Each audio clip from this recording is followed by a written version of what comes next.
Hello guys, welcome to my channel mister SI. তো guys, এই ভিডিওতে আমি তোমাদেরকে দেখাবো নতুন যে খসড়া লিস্ট আজকে প্রকাশিত হচ্ছে।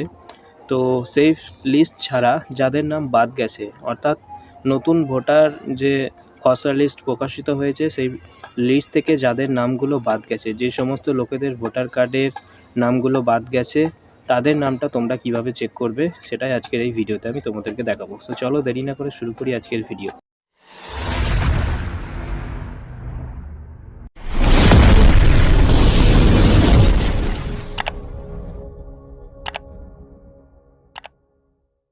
তো গাইজ, যাদের এই নতুন খসড়া তালিকা থেকে আছে তাদের নামগুলো চেক করার জন্য আপনাদেরকে কেন্দ্র সরকারের যে রাজ্যের অফিসিয়াল ওয়েবসাইট ইলেকশন কমিশনের, সেই অফিসিয়াল ওয়েবসাইটে চলে যেতে হবে।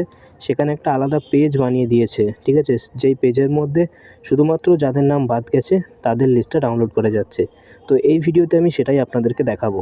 তো এটার জন্য আমি এখন ওই পেজে চলে যাচ্ছি। তো দেখেন, আপনারা স্ক্রিনে দেখতে পাচ্ছেন এটা সেই অফিসিয়াল পেজ, যার মধ্যে যাদের নাম বাদ গেছে তাদের নামগুলো দেখা যাবে, ঠিক আছে? তো এই যে ওয়েবসাইটটা বা এই যে পেজটা, এই পেজটার লিঙ্ক কিন্তু আমার এই ভিডিও ডিসক্রিপশান বক্সে দেওয়া আছে।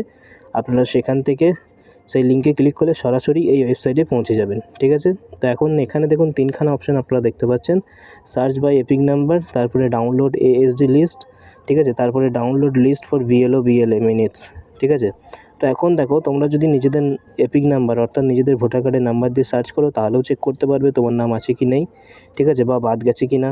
আর দ্বিতীয় অপশানটা হচ্ছে তোমরা পুরো লিস্টটাই ডাউনলোড করতে পারবে যে কাদের নাম বাদ গেছে। তো এখন এই ভিডিওতে যেহেতু আমি আপনাদেরকে এটাই দেখাবো, তার জন্য এই যে মধ্যেখানে অপশানটা আছে এটার মধ্যে ক্লিক করব, ঠিক আছে? ডাউনলোড এএসডি লিস্ট, ঠিক আছে? অর্থাৎ যাদের নাম বাদ গেছে শুধুমাত্র তাদের নামটা কিন্তু এখানে এই লিস্টে দেওয়া থাকবে। তো এইখানে ক্লিক করার পরে তোমাদেরকে সবার প্রথম তোমাদের জেলা চুজ করতে বলবে। তো জেলাটা চুজ করে নিও। এরপরে এখানে তোমাদের বিধানসভা, ঠিক আছে? তো আমি আমার বিধানসভাও এখান থেকে চুজ করে নিলাম।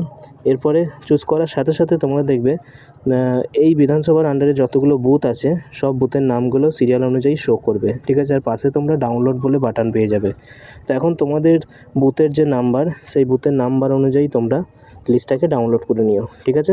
তো আমি আমার বুথের নাম্বার অনুযায়ী পেয়ে গেছি, এখন আমি এটাকে ডাউনলোড করছি। তো ডাউনলোড করলেই তোমরা এখানে যাদের নাম বাদ গেছে খসড়া তালিকা থেকে তাদের নামের লিস্টটা কিন্তু পেয়ে যাবে। এখানে কিন্তু সমগ্র বুথের লিস্ট কিন্তু দেওয়া আছে, ঠিক আছে? অর্থাৎ তোমার বুথে যতজনের নাম বাদ গেছে সবগুলো নাম কিন্তু দেওয়া আছে। তো আপনারা দেখতে পাচ্ছেন আমার বুথ থেকে টোটাল 42 অর্থাৎ 42টা নাম কিন্তু বাদ গেছে, এবং কী কারণে বাদ গেছে সেটাও কিন্তু সাইডে দেখো কারণ হিসেবে লেখা আছে। কোনোটাতে লেখা আছে খুঁজে পাওয়া যায়নি বা অনুপস্থিত, কোনোটায় লেখা আছে স্থায়ীভাবে স্থানান্তরিত, ঠিক আছে? কোনোটায় মৃত।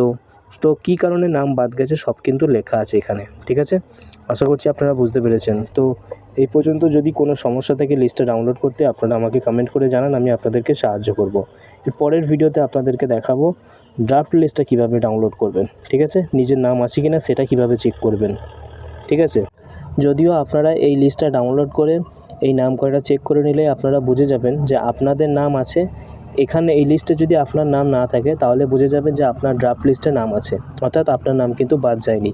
আর যদি এই লিস্টে আপনার বা আপনার কারো নাম থাকে তাহলে বুঝবেন বাদ গেছে, ঠিক আছে? তো আশা করছি আপনারা বুঝতে পেরে গেছেন কিভাবে যাদের নাম বাদ গেছে সেটা কিভাবে আপনি চেক করবেন, ঠিক আছে? তো আজকের মতো এতটুকুই, দেখা হবে নেক্সট একটা ভিডিওতে। Thank you guys, thanks for watching. Video ভালো লাগলে একটা লাইক করবেন, চ্যানেলে নতুন ভিডিও দেখলে চ্যানেলটিকে সাবস্ক্রাইব করবেন।